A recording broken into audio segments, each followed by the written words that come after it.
If you come to serve God, you serve God with all your heart, all your mind, and also all your strength.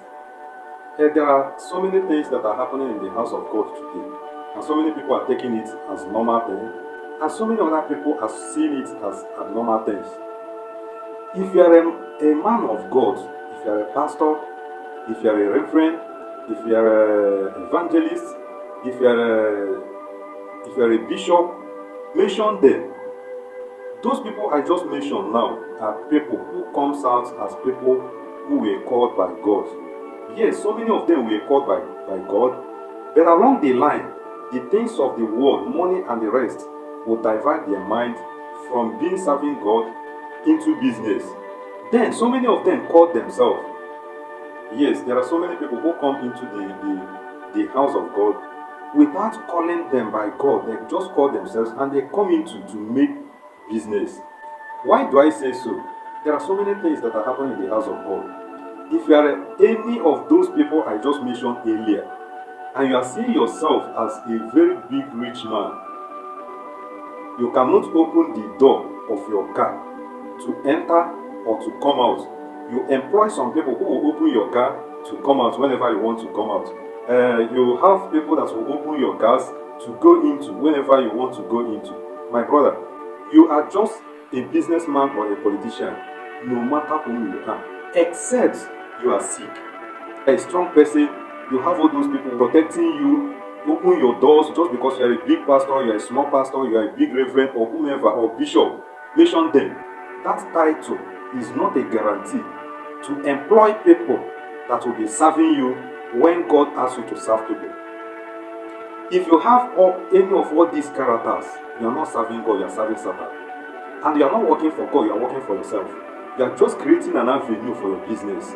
And everything you do inside the house of God is abominable, because those things are not pleasing God. That is not what God called you for.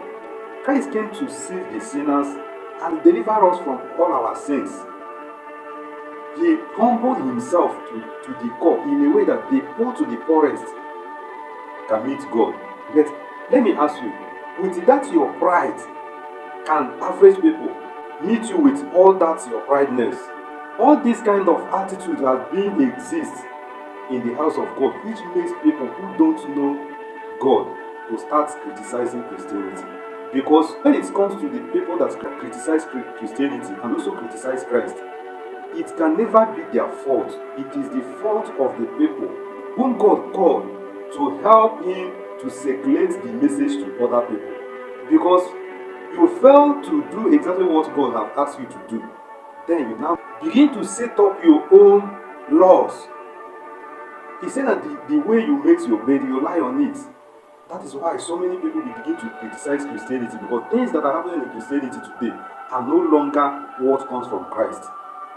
Tell me, with all this your prideness, even before you started you had nothing, you now begin to generate those money from the members. Now you are driving jeep, driving this and driving that.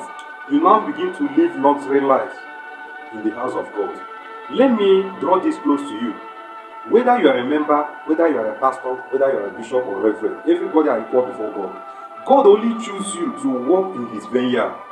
He chooses you to do what? To bring more souls to him. Now, you are now scaring so many souls that are being generated for God away from God. Then, are you now telling me that God will be happy for you? No.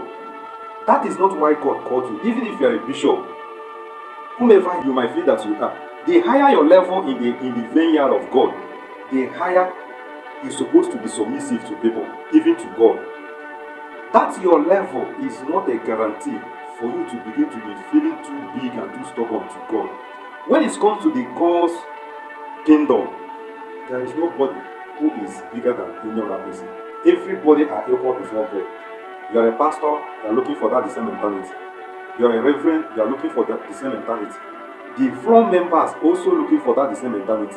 And if you be able to achieve the eternity, be you bishop, be you reverend, be you a member, everybody are going to be in the same place and also be in the same level. All these things that existing in the church today are very, very contrary to God's law, and that is not Christ's want from us. Whatever you do, you have to be very, very careful and serve God according to how He calls you. Don't allow the God's call to turn against you, because if God calls you to do what? To work for His vineyard, and when you turn it aside and begin to use the opportunity to defraud God, when the consequences will come, you can never bear it. Listen to me now. Turn away from all those your pride, no matter your level, no matter whom you feel that you are in the house of God, so that the wrath of God will not meet you. God bless you.